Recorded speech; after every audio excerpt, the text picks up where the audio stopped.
Ayan, bago tayo magpatuloy sa ating discussion for today, gusto ko lang po muli um, anyayahan ng lahat, no?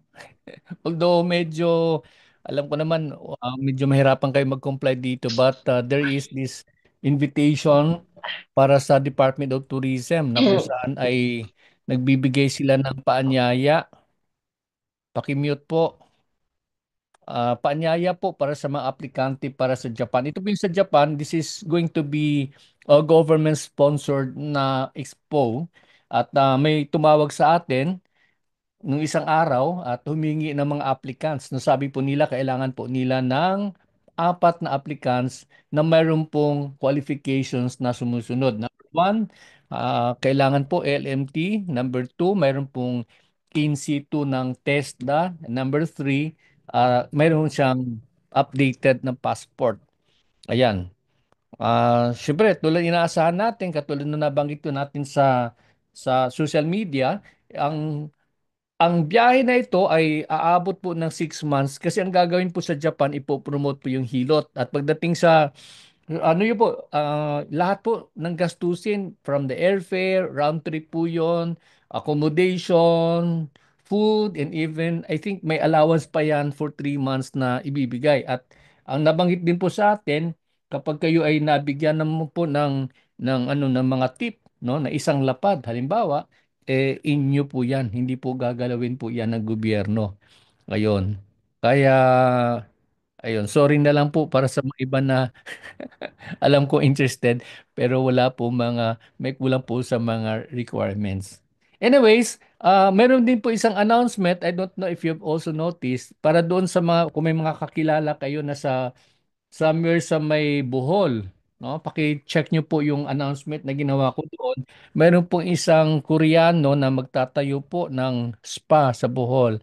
At hindi ko malaalala lahat ng detalye pero parang 200 per day yung allowance mo habang hindi pa nagsisimula para may fixed nila na salary na naka-indicate things like those. But definitely, ang kanila din pong hinahanap uli ay mga licensed massage therapist. So, yun nga, kung may kilala kayo, may kaibigan kayo nandun sa Bohol, then ano na lang, no, paano ba yon?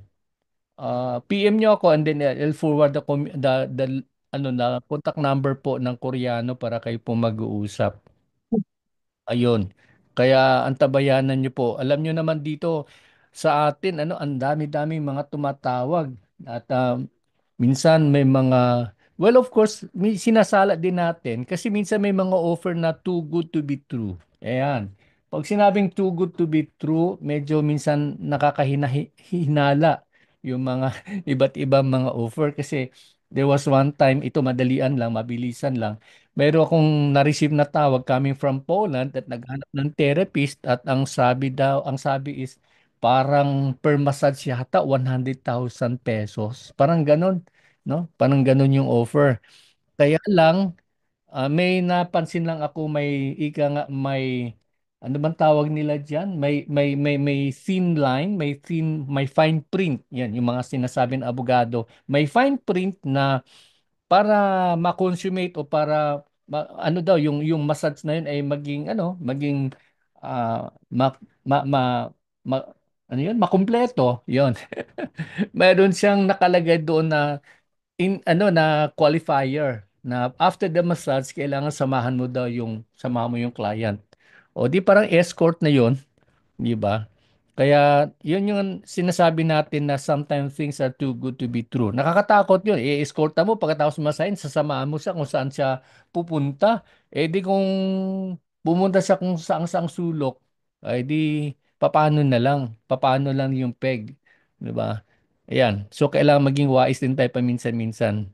Hindi lang paminsan-minsan, kundi dapat wais tayo at sinusuri natin yung lahat ng mga bagay. Anyway, so ayun po, like what we have discussed yesterday, ating topic is patungkol doon sa anatomy and physiology. Pero when I try to look at my slides, I think may na-miss out ako na ibang mga items sa ating discussion on anatomy and physiology. Kaya ano lang natin, no, pasadahan lang natin ng konti para makasiguro po tayo na ano po, nakumpleto po yung ating information kasi I'm tempted to proceed already to the muscular system. Pero nung tiningnan ko, sandali, sabi ko, kailangan balikan lang ng konti. Pasadalan natin ng kaunti. Ano po? Tingnan lang natin yung patungkol dito sa ating pag-aaral patungkol sa skeletal system.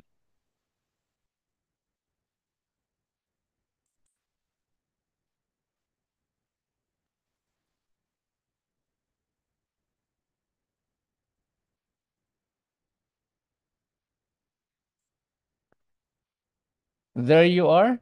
Ito na ngayon yung, well, we have to skip that one. Ayan. Ano lang po, review lang po na mabilisan. Sa skeletal system, meron 206 na buto at yung pinaka-function ng ating skeletal system. Ito yung laging tandaan natin pag pinag-usapan natin yung organ systems. Dapat ang unan yung maunawaan ay ang patungkol sa kanyang function o kanyang gawain. Dito po, ang sabi po ay it provides a strong framework. Framework, ibig sabihin nun, yung kanyang pamantayan ng kanyang para makatayo po yung katawan ng isang tao that supports the body and protects the internal organs. Ayan po, framework of support tsaka protection po ng mga vital na internal organs. Okay? Ito po ay may kinalaman po sa mga cartilage. Ano po yung cartilage na yan? Yun po yung cover po ng mga ends ng buto, yung makunat na bahagi yung ano, kunwari sa manok, 'di ba? Sa hita ng manok, mayroong part po sa dulo ng buto ng manok, may maputing part po nun, na yun po yung cartilago po yun. It's a cartilage that covers the end of the bones. And ligaments, pagka narinig natin yung term na ligament, ito ay may kinalaman sa connective tissue na siyang humahawak, no, upang tiyakin na ang mga joints ng buto ng tao, ng katawan ng tao ay magkarugtong at magkasama. Ayan po. So, yan. Silang dalaw, tulad na nabanggit natin kanina, ay mga connective tissue. Yan, yung type of bones, yan, sutural. Yan, yung sutural naman, yung mga buto, it's a type of flat bone na, ano, nasa ulo na pinagdikit-dikit, no? Yan po yung sutural bone. We have the flat bone. Ito naman yung sa sternum, no? Ito yung sa dibdib natin na humahawak ng mga buto sa ating ribs or ayun sa thorax natin. Ayun po. At meron po tinatawag na long bone, mahabang buto, irregular bones. Yun po yung sa ating pong sa spinal column, no? Pag sinabing irregular, hindi mo malaman kung ano yung kanyang hugis. Wala doon sa long bone, sa small bone, thereabouts. No? Wala siya doon. Kaya irregular. And sesamoid bone, ito naman yung buto na makikita natin sa mga joints. Halimbawa sa tuhod, which is an example of that is the patella. Ito po yung patella. And the cuneiform, yan, yung cuneiform bone naman ay ano din po, hindi, it's also somehow an irregular bone din po siya, no? Na makikita po natin sa ating paanan. Ayan po. So, but the most common among all these ay yung flat bone, the long bone, the short bones, and the irregular bones. Yun po yung pinaka-common sa apat po ng mga buto. Ayan. The next one are yung, yan, napag-usapan na natin kanina. Proceed na tayo. Ano ba yung mga major bones and bone groups? Yan. Like what we have mentioned to you the previous days, sa 200, hindi naman necessarily na memorizing po natin yung lahat po na buto na yun. But it would be a big help for us if we know the different major bones tsaka yung kanyang mga bone groups. Yan po yung ating pag-uusapan in a few minutes, in a moment. Okay? Sa utok, sa Bisaya. Sa utak, o yung skull ng tao, bungo, yan, sa Tagalog, bungo, ito po yung matatagpuan natin. It's the cranium, and the cranium is the bony framework of the head. Ayan po, binubuo po siya ng ika nga ng cranial and facial bones. At yung mandible, ito po yung maxilla, ito yung buto na nasa ibabaw po ng ating ngipin. And then mandible is naman, ito yung nasa lower jaw. Okay? So ang purpose o ang gawain ng ating skull ay para yun nga, ingat ang tawag doon, hindi bahay bata, kundi bahay utak. No? Yun yung doon nakalagay po yung ating utak, no? The main information system ng ating katawan at ayan po. At ito naman po yung ano po yung bumubuo ng ating pong skull. We have the parietal bone, one flat bone po yan na makikita po natin sa ating bumbunan pababa po. And the one that's in front, frontal bone. And the sphenoid is between the bone that's in the frontal and temporal. Yung temporal naman po ay yung sentido po natin. And the zygomatic bone, ito yung nakausli sa ating harapan, no, sa face. Ito po yung pagka muscle naman po, ito na po yung smiling muscle, Oo. no, zygomaticus. Okay Eh, na. ah, yan, ang kasunod po ng yung nasal, yun naman sa ilong, and then yung bandang looban ng ating mata, mayroon pong part po doon, ang tawag po doon ay lacrimal. Yan po. And of course, the occipital. Ito naman yung bahagi na isang flat bone, bahagi ng sutural bone na malapad pero dito po sa sa pinakailalim po ng skull natin ito matatagpuan. Okay. Ayan. So, ang sumunod, ito yung nalaktawan natin nung ano natin, discussion natin nung kamakailan. Vertebral column, ito yung gulugod, no? Ito yung gulugod na kung saan ay dito din po dumadaan po yung mga major na ano ng ating pong nervous system, no? Yung pinaka spinal cord nandito po dumadaan, no, nasa loob po niyan. It's made of 33 bones stuck on top of the other, no? So, if you remember, kanina pinag-usapan natin yung irregular bone. Yan po yung mga nagka-stuck po na iba't ibang ano, similar yung hugis pero nagkadugtong-dugto po na tinatawag po nating irregular bone. And only the top 24 are movable. Yun, pag sinabing movable, ito yung nakikilos, no? Na igagalaw, na i-rotate, no? Except lang yung sinasabi nating sacral tsaka coccyx. So, pag sinabi nating sacral, ayan, ayan, ito po yung banda ng sacral tsaka coccyx. Asan yung aking magic wand? Ayan po, ito po. Pinagsama-sama na po yan ng mga na ika nga na fuse na mga buto sa katawan ng tao.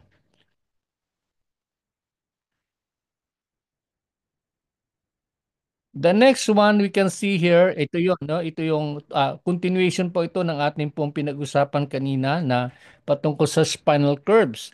So ito yung tinatawag na cervical curve, the thoracic curve, or yung rib thorax part ng katawan ng tao. Pero dito po yung mga buto na ito na nakadikit po sa sternum o yung flat bone and the lumbar curve. So tanda natin, cervical curve yung nasa liig.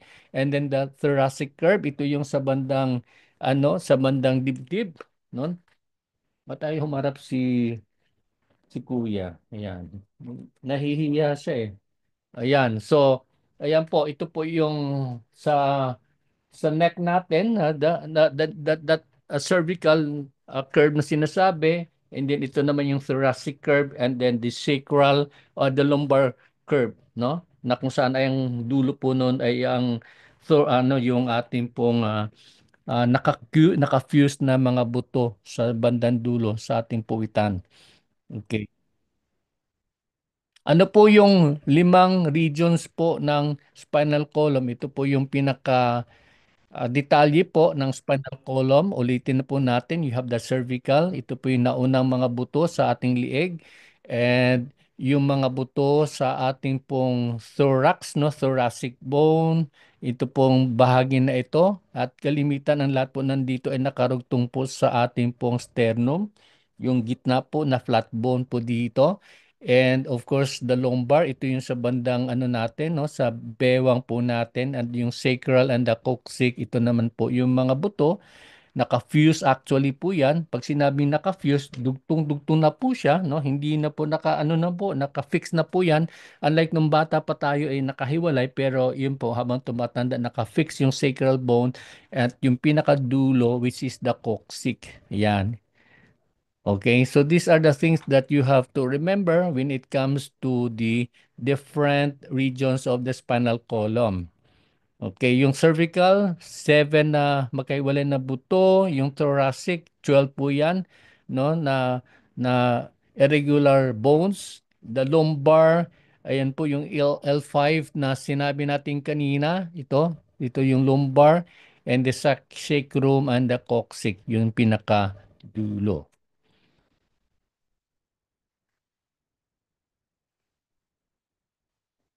Ayan. Like what I said, ito yung na-miss out natin nung previous na discussion natin. Ano po? The thoracic cage. Kulungang dibdib.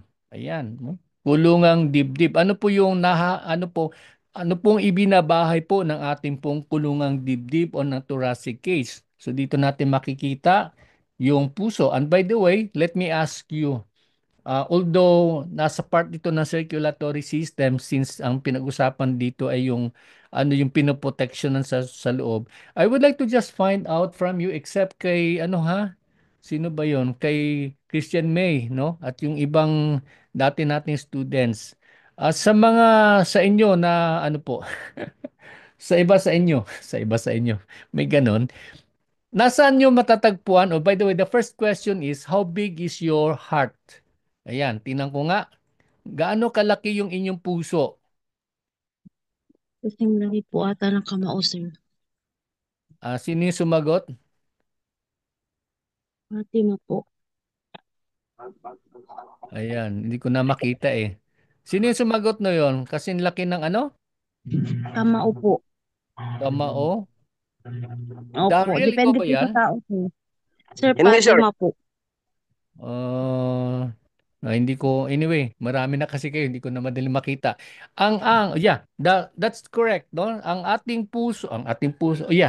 size ng puso ng tao ay nababatay doon sa laki ng kanyang kamao. Ayan, yun po ganito po ang size ng ating puso. The next question would be, saan matatagpuan ang inyong puso? Where can you find your heart? Ayan. O, Left ayan. side. Ha? Saan nyo matagpuan yung puso? Left Sa side. Left. Ituro nyo nga. Sige nga, ipakita nyo sa akin, Daryl, nasaan? Yan, sir, wala ko video. Wala ka video. Ano, Ah, sir? yan, nakita na kita eh. Yan ba? Nakaganon? Kaya pa ano, 'di ba, ang tawag no, nagbabayang magiliw, lupang Oo, hinirang. sir. Ganon? Ganon dito? Ah, sige, napakamot tuloy si Daryl. Okay? Eh, Okay, sino bang ano diyan, yung mga ano natin, yung mga medical students natin. Hmm. So malinaw lang po, no? Ang puso ng tao kasing laki ng kanyang unang ating kamao. Ayan. And the location is kasi yung iba tinuturo yung kaliwa. O minsan naman, mayroon pang iba, kanan nila tinuturo. Kaliwa, kanan, no? Di mo alam kung talagang saan. Pero technically, kung makikita nyo to, yan, ilapit ko sa inyo, ayan, nasaan yung puso? Oh, nasa gitna. Tama? Ito yun eh. Oh, ito yun oh. Yan, ito po yung puso. Nasa gitna. Ayan, nasa gitna po siya. Kaso lang, some people would be easily be confused into saying na nasa kanan kasi yung puso natin nasa gitna nakatagilid patungo sa hindi kanan ha kundi kaliwa, no, left side, nakaganon siya, naka-incline siya towards the left. Ayan. Yung isang kong dami is nandun nagtatago eh. Pero mabigat kasi. So ito yun oh. Kaya makikita nyo po yan. Nilalapit ko na sa inyo. Nandito po sa gitna. Pero kung susuriin natin, alisin ko nga si lungs. Yan. Yan, tinanggal ko si lungs, si left tsaka si right lungs. Ayan, so na-expose yung puso. Kaya, yon, akala natin is nasa bandang kanan o kaliwa, pero yun nga, gitna po siya, kaya lang naka-incline towards the left, no? Left side ng ating katawan. Ayan, napunta tayo dun sa puso. Okay, so this is the thoracic cage. At ano pong meron sa thoracic cage? Ayan, so paulit-ulit nating maririnig yung salitang breastbone or the sternum. Ito po yung sternum. At ito po yung mga iba't ibang mga ribs. At tulad nung nabanggit na rin natin, yung floating, itong lahat po ng unang mga ribs na ito, bilangin po natin 1, 2, 3, 4, 5, 6, 7, 8, 9, 10. Yan po lahat po yan ay nakarugtong po sa ating breastbone or sternum. Yan po ha. Pero mayroon pong mangilan-ngilan, ilan po siya na nakalutang. Ayan, ito po yung nakalutang po natin. So here we can see mayroon pong iyon, para siyang pakpak na buto, no? Dalawang pares po 'yan, pero siya po ay hindi nakadirekta doon sa ating sternum, kaya ang katawagan diyan ay floating ribs. Yan po ang tinatawag na floating ribs.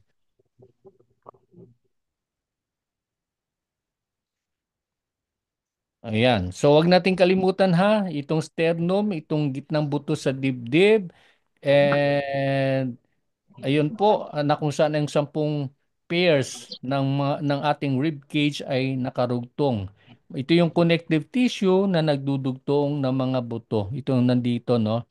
Yan, mga connective tissue po yan. Kaya medyo pag sinuntok ka po sa dibdib, no? Pag sinuntok ka po dito sa dibdib, nagbabounce yan ng kaunti, no?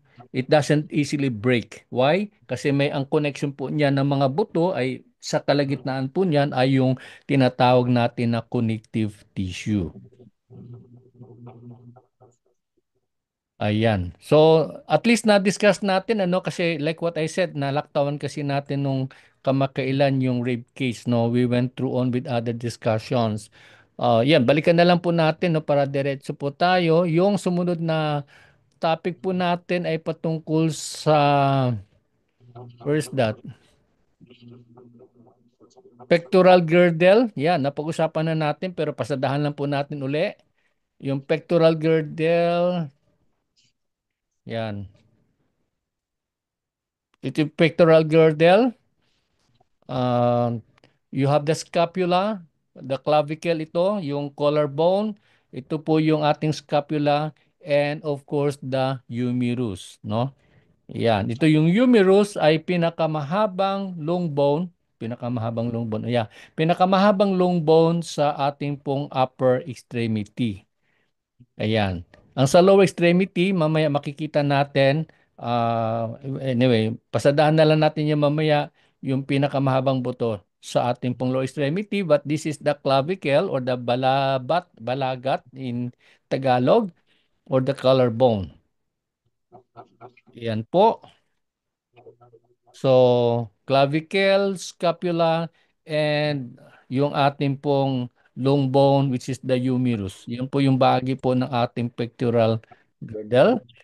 And tulad mo nabanggit natin kanina, humerus is the longest bone, one of the longest bone in the human body, but when it comes to the upper extremity sa unang sa unang dito sa appendicular, no? Dito ay yung tinatawag na appendicular extension po ng katawan ng tao. Ito po ang pinakamahabang buto. This is the humerus.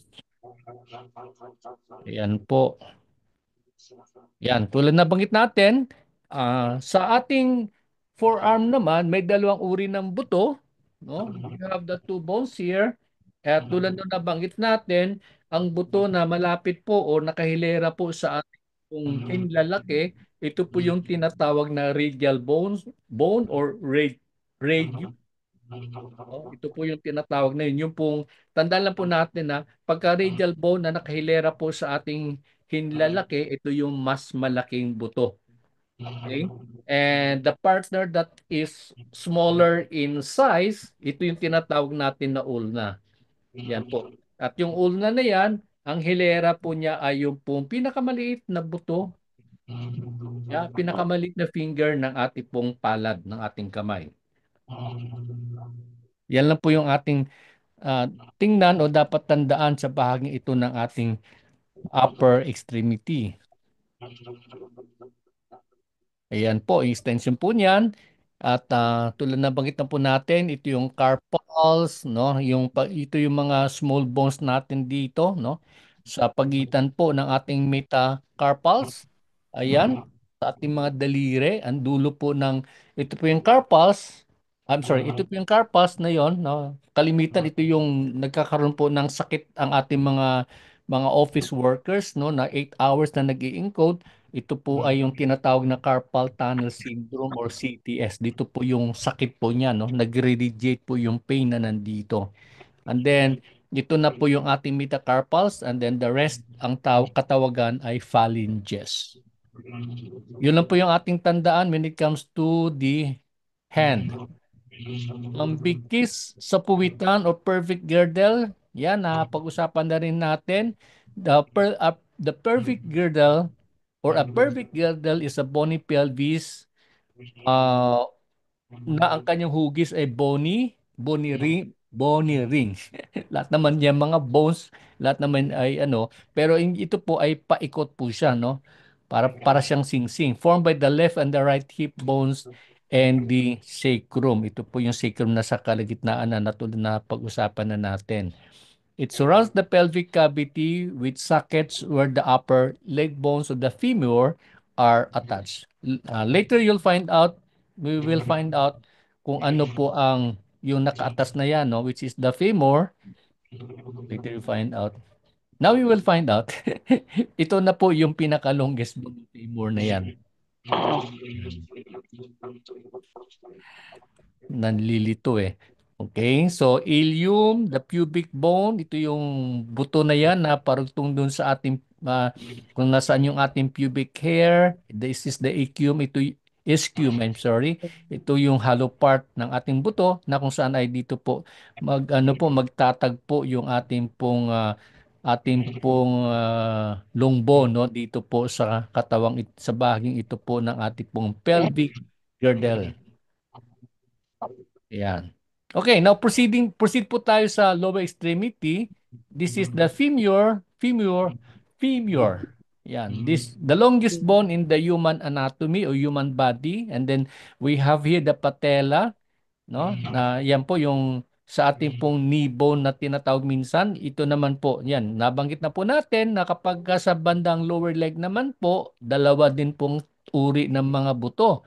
You have the bigger bone, yung mas mataba, kaya yun ang tawag natin dyan ay tibia or masaba.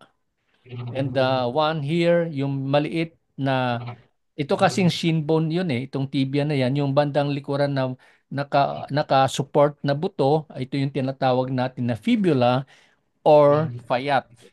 Yan. Yun lang po yung kanyang distinction po regarding that. Okay, so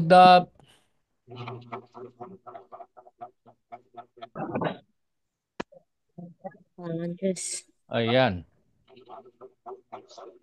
Bakit parang may kumakatok dyan sa inyo? Pero may nagmamartilyo. Pakiano nyo lang po. No? Ayan. Parang doon kay Daryl, no? Okay. Then, the next one that we can see here is, ayan. This is the lower extremity. Nabanggit na natin kanina. Bahagi ito ng ating pong upper leg, the lower leg, and the foot. Okay? Ano po yung pinaka-function po yan? It plays a vital role in the locomotion. Pag sinabing locomotion, movement, no? Yung pagkilos ng ating katawan at tumutulong siya sa pagtayo, no? Pagtayo natin sa pagtayo ng organism at pag-support ng body weight, no? Ngayon, kung titingnan natin na maigi yung buto ng katawan ng tao, napakaganda, no? tulad na banggit natin, 'di ba, asymmetrical, no? Pag sinabing asymmetrical, left and right, no? Meron siyang kopya, no? Yung gano'n, no? Kaliwat kanan. At saka balance, no? Yung ating mga upper bones ay ang mapapansin po natin yung sa upper extremity, maliliit po siya kumpara po sa mga bone natin dito hindi nyo pala makita. Ayan. Tingnan natin sa isang camera. Ayan. Turo ako ng turo.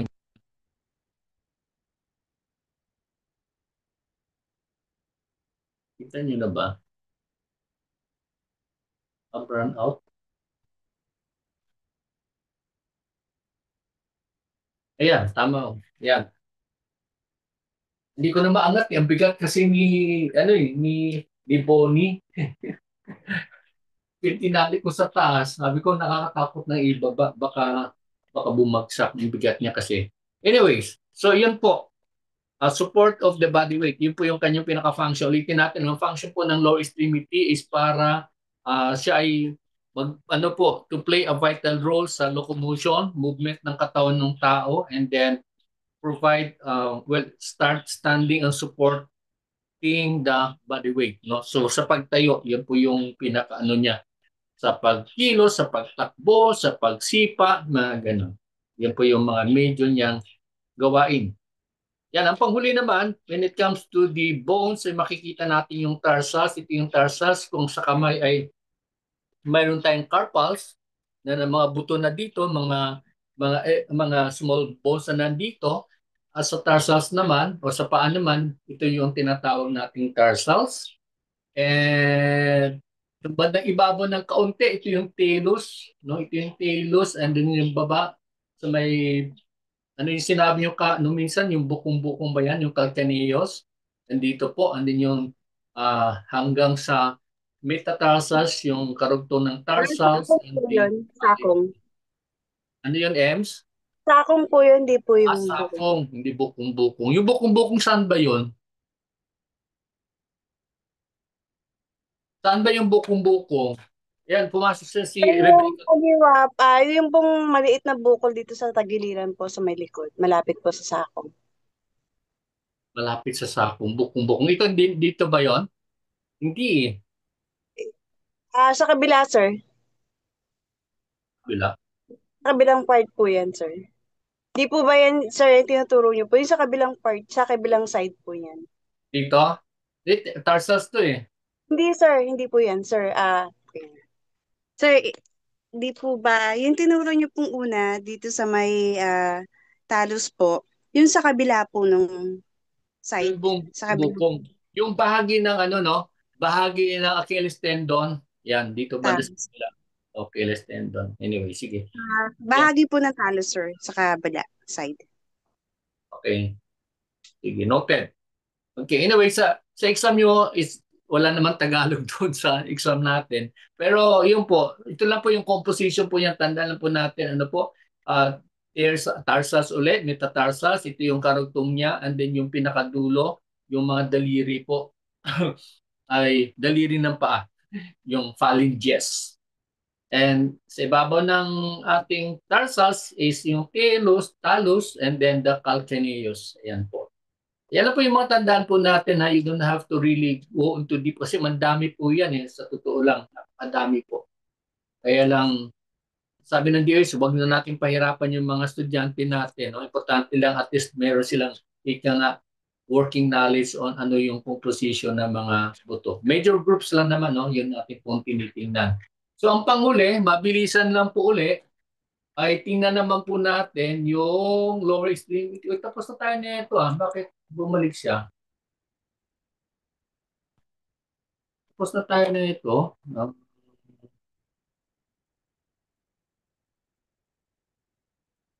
Yeah, we're done with that. No?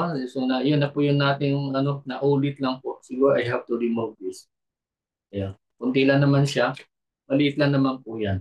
Anyway, so tuloy po tayo na hindi masyado hindi na wag na tatagal po diyan sa skeletal system. Tutungo na tayo ngayon sa next organ system, which is hulaan nyo, ano po 'yon? muscular system. Wala po pala sa dito sa aking ano. Hanapin natin ha. For a while, muscular.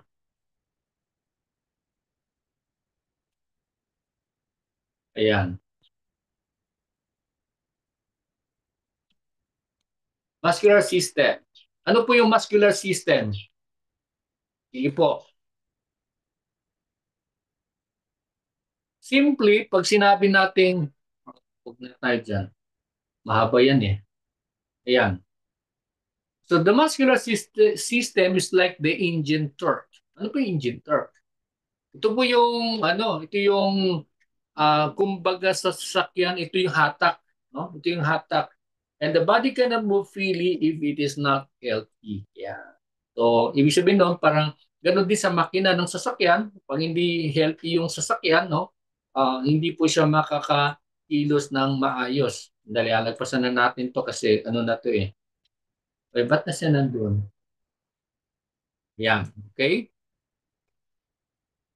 So, yung muscular system consists of the following: the skeletal, the smooth, and the cardiac muscles. Ibig sabihin po nun, ito na, magtatagpo na yung buto natin at yung mga muscles, no, na yun nga, no, bahagi po ng skeletal system, bahagi ng skeletal system, muscular system at ang skeletal system. Kaya minsan yung mga experts ang tawag po nila musculoskeletal system. Pero dito ngayon sa ating sa pag-aaral, hiniwalay po yan. At yun nga, makikita po natin itong tatlong iba't ibang uri ng mga muscles. We'll be delving with that in a little while. Now, for the meantime, makikita po natin yung kanyang function. Ano po yung function? It permits movement of the body. Again, we encounter the term locomotion. Locomotion means movement. No? Pagkilos po ng ating katawan. At ang sabi po dito, ito po yun, maintains posture. With the support of the skeletal system, ito po ang nagbibigay po ng kaayusan ng katawan ng tao. At ang pangatlo na medyo na function ng ating skeletal system ay ito ay tumutulong sa pag-ikot, pag-circulate ng dugo sa katawan ng tao. Habang nag-circulate po yan, kasama naman po dito yung hindi sa blood na umiikot sa pamamagitan ng ating muscular system, ito na po yung daloy din po ng mga nutrients, no, ng ng oxygen na kailangan ng ating selula, at the same time yung pag-release ng mga carbon dioxide, no, ng mga toxic wastes sa ating katawan. Kaya dumadaan din po yan dito sa ating muscular system. Muscular system in the vertebrates are controlled through the nervous system. And yan, later in the discussion natin sa nervous system, mapag-usapan natin yung iba't ibang mga function ng mga buto po, mga muscles po sa ating katawan. But for now, ito po yung major na gawain po ng ating pong skeletal system. Paki-mute po. Ano po yung characteristic ng isang muscle? Ng muscle. Ika nga, hindi isang muscle, kundi ng muscle. Yan. Ang number one characteristic ng muscle ay yung contractility. Ano po ibig sabihin ng contractility? Ang muscle po ay may kakayahan po siyang mag-contract. Pag sinabing contract, iiksi. No? Iiksi po yan. Another one is extensibility. Ano po ibig sabihin ng extensibility? Ito po yung kanyang kakayahan. Opposite to contraction, yung pag-stretch naman, no? Na maiunat yung yung muscle. I think may namimiss ako eh.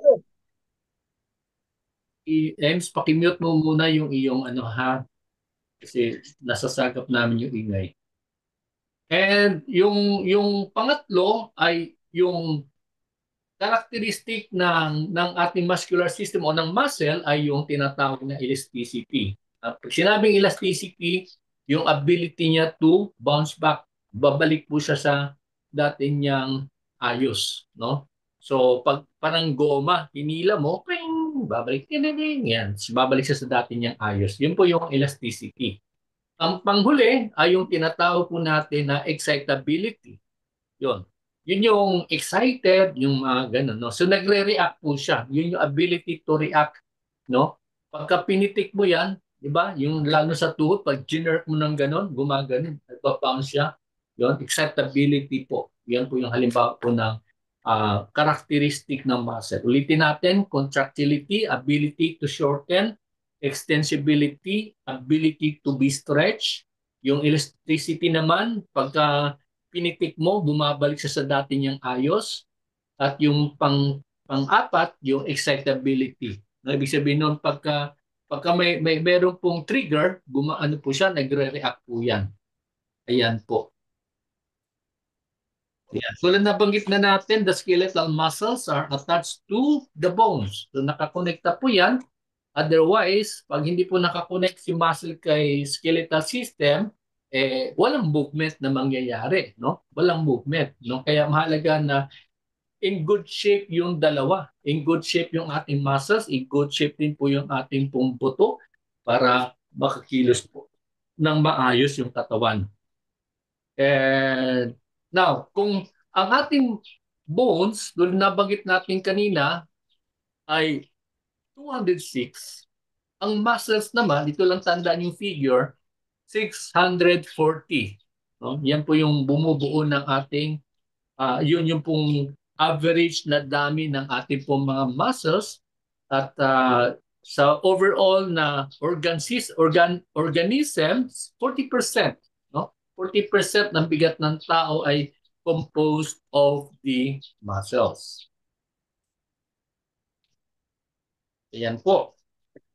So, tulad na kanina, banggit na natin ibang mga types of muscles, but this one, himayin natin. No? Number one is the skeletal muscle. At yung skeletal muscle, ito po yung kanyang anyo. No? So, this is the muscle fiber. And then, ito po yung ating pong bone. No? Naka-connect po siya sa buto. No? Ano po yung connective tissue na mapapansin po natin? This is the tendon.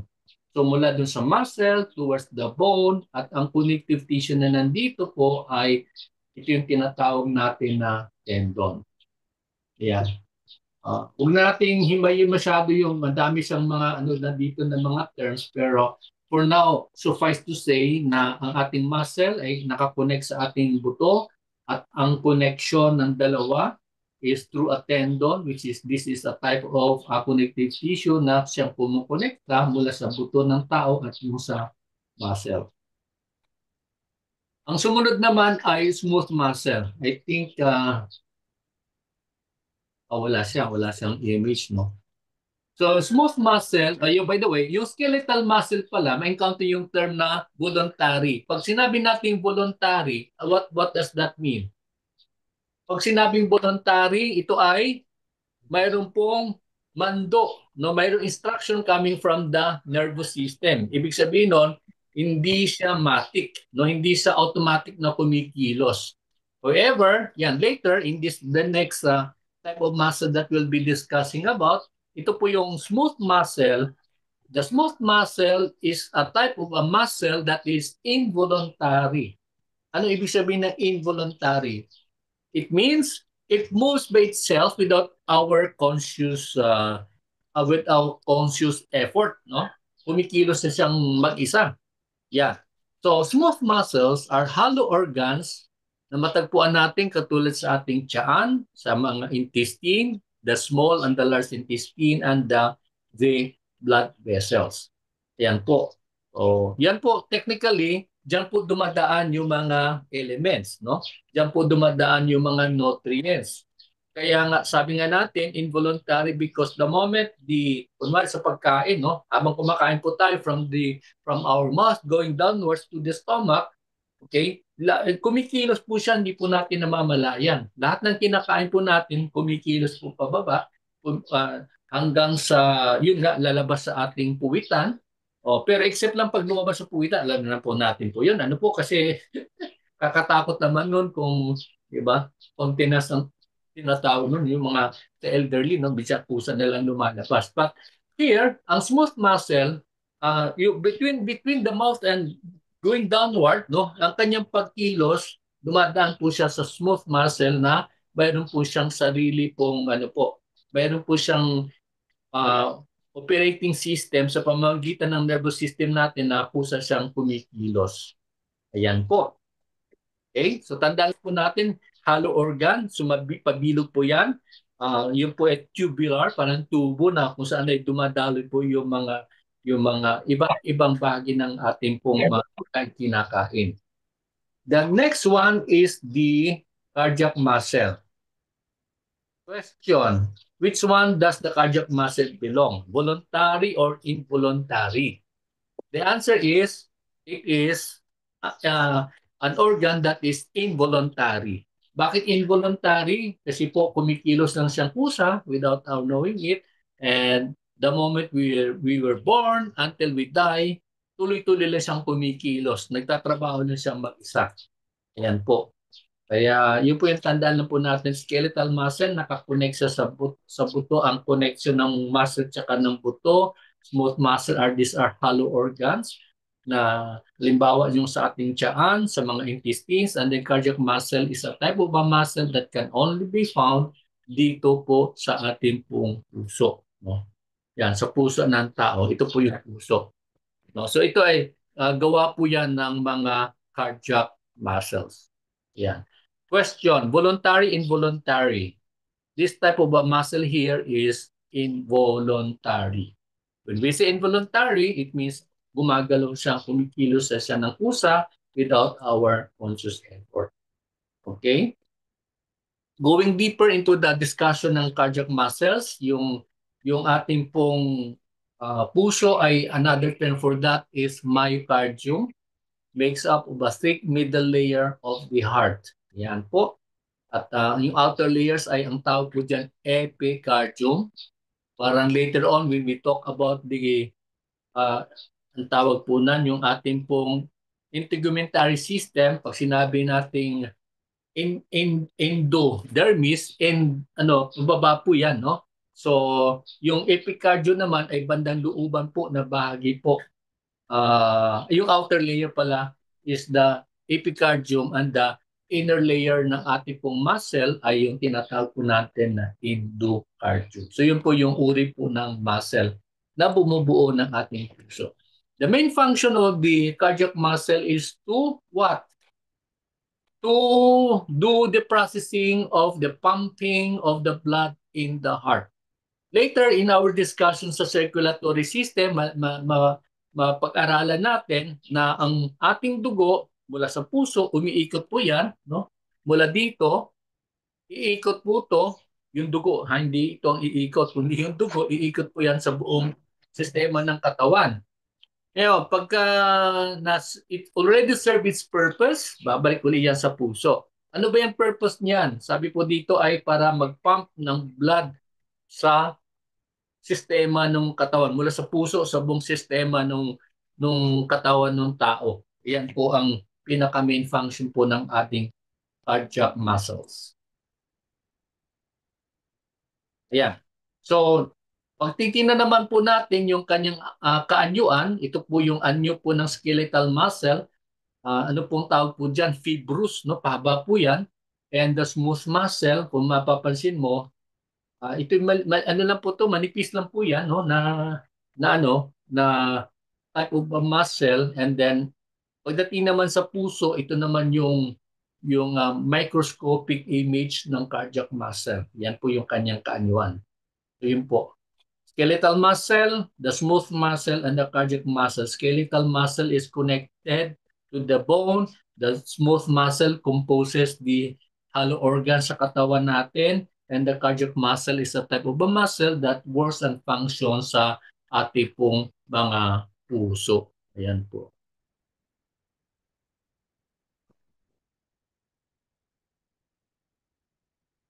Okay. What a surprise. Dumiretso agad sa forearm. Okay. Okay nga ba? No? Anyway, so ito po ang mga iba't ibang, simulan na po nating himahimayin yung iba't iba pong mga muscles. Ilan uli yung mga ilan uling muscles mayroon ang isang tao? Ilan uli po siya? 640, sir. Okay, 640. Yung buto, 200. Ilan po yung buto? 200. 206. Yan. Yun lang mga tandaan natin ng mga figures, ha.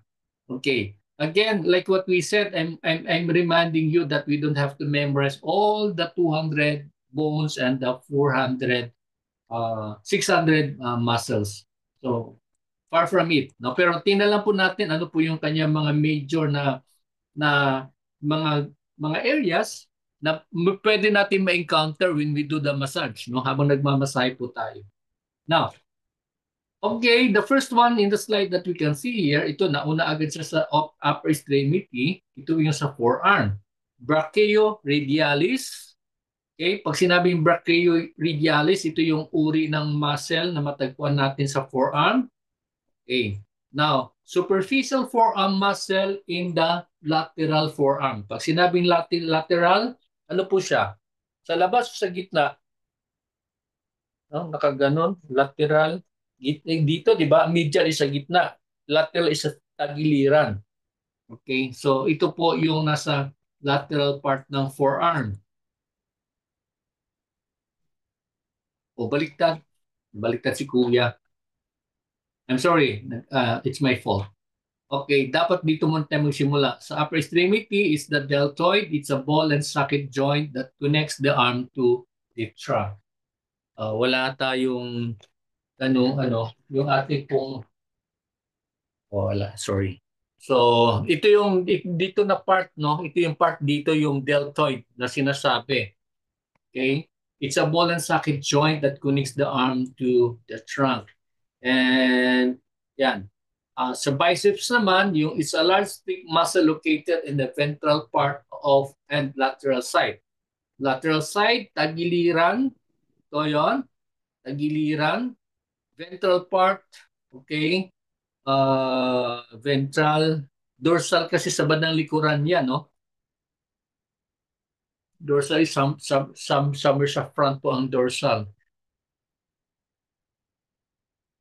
Dapat dito banda. Anyway, so yun po yung ating biceps. Ang triceps ay yung sa likuran. Yan. So pagka yung nagba-bodybuilding, yan, ito yung muscle na makikita natin sa likuran. No? So ano yung mga exercises para nagpapalaki po ng ating mga triceps sa mga biceps? Ang normal na ginagamit yan ay yung mga dumbbells, no? Yung po yung madali lang gamitin, no? Yung dumbbells or yung yung easy bar na sinasabi. Yan po. It's a large thick muscle located in the dorsal part of the upper arm. Dorsal sa likuran, yung kanina, ventral is somewhere in the front. No? So yung ating biceps nasa harapan, triceps ay nasa bandang likuran. Yan. Ipat ko na lang yung ano kasi medyo nangawit yung liko dito sa... Ayan. So pronator is that this is the type of muscle here. Ano yung ginagawa ng pronator natin? Ito yung responsible para igalaw natin, no? Pababa yung ating kamay, superficial layer of the anterior compartment of the forearm. So this is the pronator teres. Ayan. Ito po yung image na yan. And yan. Pag sinabi natin pronator, pababa, supinator is the muscle that causes the arm to be, upper arm to be, to face upside up. Ano yun? Face up. No? This is a broadly shaped muscle in the superior and posterior compartment of the forearm. So ito po yung bahagi po na yan. Okay? So ang ginagawa po niyan, yan po yung nagkukos ng pagtitihaya po ng ating forearm. The next one is, ito commonly ma-encounter natin sa ating gawain bilang mga massage therapist, ay yung thenar muscle. Yan. Lalo na po sa Japanese shiatsu. Sa Japanese shiatsu kasi meron tayong tinatawag na actually yung opening, ano yun, yung area wherein you will be working on the abdomen, ito yung ginagamit na yan, no? Dito sa bandang hips, pinipress ng pakunti, pababa. Yan po, thinner muscle po ang kinakasangkapan po natin po dyan. The thinner muscles are the fleshy part of the base of the thumb. So this is the thumb and this is the base of the thumb or ng hinlalaki. It helps control the fine movements of the thumb. No? So tumutulong po siya sa pagkilos po ng ating pong hinlalaki. Ito po si thinner muscle. Nakikita nyo naman pag ginaganon-ganon mo. Yan, thinner muscle po yan. Ha? Okay, let's do some time check. It's almost 1 o'clock. So, the lower extremity is part of the body that includes the leg, the ankle, and the foot. Inner, okay, tama, no? Kasi upper extremity tayo kanina, lower extremity naman tayo ngayon, no? So, nakita natin sa buto kanina, ito po yung bahagi po ng ating pong lower extremity, the upper leg, the lower leg, and the foot. Ayan. So, ang upper leg po natin, ito po yung ang unang mapapansin natin ng muscle ay yung rectus femoris. Ulitin ko, it's rectus femoris, a long fleshy muscle located in the anterior compartment of the thigh. So, anterior meaning nasa front. No? So, ito po yung right rectus femoris. Okay? Yung left rectus femoris, ito nasa left side ng ating pong object. Ito po yung right. Ano po yung function po niyan? It crosses both the hip and the knee joint. So tatawid niya, flexes and extends the knee joint. So yan po nagpapakilos po, flex at nag-extend ng ating mga tuhod. Yan. Ano po yung kinakain para daw lumakas yung tuhod? Would you know? Yung mga kalalakihan dyan, ano ba yung kinakain nyo para lumakas yung tuhod? Kasi pag tumatanda daw, humihina yung tuhod eh. Pero sabi nila balot daw.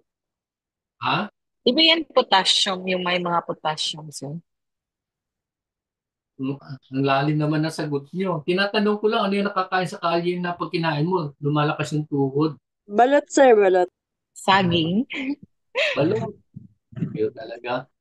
Well, soup number 5, social naman to si Maricel. Ba pwedeng balot lang? Soup number 5, medyo mahal yun. Mahal yun kaya. Okay, biro lang yun. Pero yun naman talaga. Saging, nakakalakas ba ng tuhod yung saging? Ewan ko. Dahil nakakalakas na ng tuhod, nagpapalakas ba ng tuhod mo yung saging? Kasi sa Palakas ang- running community, palakas sir, ang kumain. saging. Ha? Sa running community, sir, saging yung pinapakain sa amin pag sumasakit tuhod. Oh, ganon? Oh. Ano ka ba, marathoner? Marathoner ka ba, Arcel? Arceli? Arcel? Arceli? Running for, ano lang po, pag may vacant time. Oh, talaga? Okay. Saludo ako dyan sa mga marathoner na yan, ha? Yung mga 10K, yung mga ganun, ano? Grabe yun. Oo. Saging, yung ba nagpapalakas pala noon? Akala ko balot. Pero yung balot kasi, ewan ko, ibang nasa isip ni Daryl, pag balot Ano? Oo. May yung balot, sir. Kwan yun, basta. Pag Di ba delikado din sa heart yun pag may pagbalot? mataas yun sa cholesterol Yun naman yun. Oo, mataas daw yun. Anyway, hindi ko lang alam, no? Sa akin, bikig, bikig na? Ano yun?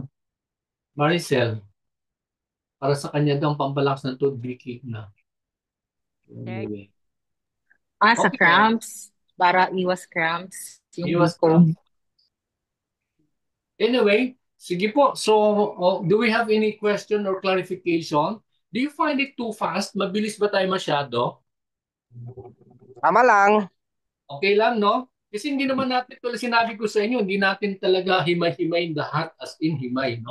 Yun lang yung, pagka nagmasahe tayo, yung matatamaan lang po natin. Yun lang po ang ng DOH. No? Kaya, walang dahilan yung iba kasi pagka narinig yung anatomy physiology, kinakabahan na sila Sabi ko, okay mag-alala, hindi naman masyado ganun ka-tindi yun. Kunti lang, slight lang naman. In fact, before, ano lang kasi may kunting oras pa naman, kahit nalagpas na. Kasi dati, kung mapansin niyo yung manual natin, yung sa DOH, ang una pong bahagi po nito is yung ano, nauna po kasi nila yung anatomy physiology. Yung talagang nasa number one module agad yung anatomy physiology. Sabi ko, sa aking karanasan talagang yung iba hindi na halos naninigas na sila pagka anatomy pinag-usapan. Oh. Pero yun nga, huwag kayong mag-alala, hindi naman siya ganun kahirap. Di katulad ng pag-aaral ni Rebecca. Si Rebecca yata, di ba? Health, ano ba yung sa iyo, Rebecca? Ano ba yung inaaral mo? Nagdudoktor ka ba, Rebecca? Si Rebecca laging pumapasok, hindi siya nagsasalita. Sir, hello sir. Oo, ano yung inaaral mo, Rebecca? Sa ANAFI namin, sir. Oo, sir. Ano fee? Anatomy and Physiology po. Nasa ano po, sa course subjects namin po. Anong course mo nga? Bachelor of Science in Medical Technology, sir. Ayun, MedTech. No? Inaaral nyo din, no? Ito, mas matindi yung aral nyo on this, eh. No? Oo, sir. Oo. Pero sige lang, huwag mong takutin yung mga classmates mo. Baka sabihin mo, hindi lang Ay, yan. hindi naman, sir. Napakababaw yung pinag-usapan mo. So, yan. Anyway, thank you, Rebecca. Kasi madalas na ka namin hinahanap, di ka sumasagot eh. Okay. Sige po, so that will be all for today unless you have anything to ask. Um, Friday, ready kayo ha, magbibigay ako ng quiz, pero hindi pa ito yung graded. No, hindi pa ito graded. No? Quiz, practice lang po yung gagawin po natin. Test practice lang po gagawin po natin. Okay, so kung wala na pong tanong, maraming salamat and see you tomorrow. And keep on studying. Tulad sinasabi natin, hindi mahirap yung exam. Basta nagbabasa lang madalas. Yun lang po yung aking paalaala sa inyo. Kasi kahit anong dali na exam, kung hindi ka nagbabasa, hindi kayo umaattend ng klase, hindi kayo nanonood ng mga video natin, talagang mga ngamote kayo. Yun lang po, ganun kasimple lang po yun. Pero kung madalas kayo nag-aaral, nagbabasa, higit sa lahat, siyempre, kailangan nyo samahan nyo ng prayer. No? Walang prayer, walang panalangin na hindi sinasagot ng Diyos. That's a very simple thing. That's a very basic, not simple thing, but it's a very basic thing. No? Especially when you pray with a heart that is humble before God. Yun po. No? Kaya kung may mga kasalanan tayo, hindi tayo ng tawad sa Diyos. Papatawarin tayo ng Diyos. Pero importante sa lahat, yung puso natin is ayos sa ating Panginoon. That will be all for today and see you tomorrow. God bless. Arigato. We'll continue on our discussion on the muscular system. Bye. Sir Bench. Bye. Yes, ma'am. Sir, pwede ba daw humabol mag-enroll yung friends ko po? Sino? May kasama kasi ako, meron siyang spa. Gusto daw niya pong humabol mag-enroll ng level 1 at level 2. Pwede ba daw po? Wala na, ma'am, kasi napakahuli niya na eh. Unless kung sabihin niya sa akin na although manipis lang kasi yung manual eh, no? Makita niyo manipis lang yung natin. Kung masipag siya magtsaga sa mag-aral, papayagan ko pero gagawa siya ng waiver kasi kailang hahabol siya. Opo, sabi niya hahabol daw po kasi nag-hands-on din naman po siya right now. Yun, Therapist din po siya. importante nag-hands-on siya. Kasi kung yung takot ko dyan, lalo na kung walang hands-on, ako, paano yung practical exam? Yung written, sa totoo lang, hindi mahirap ang written, promise. Ang tanong, madali yun lang sagutin. Ano po siya, nag-hands-on po siya kasi therapist din siya sa own spa niya po. Sige, sabihin mo mag-message siya, mag-PM siya sa akin, saka kami mag-usap. Okay po, thank you. Thank you, Sir Benj. Okay, God bless. Arigato. Thank you. God bless. Happy well.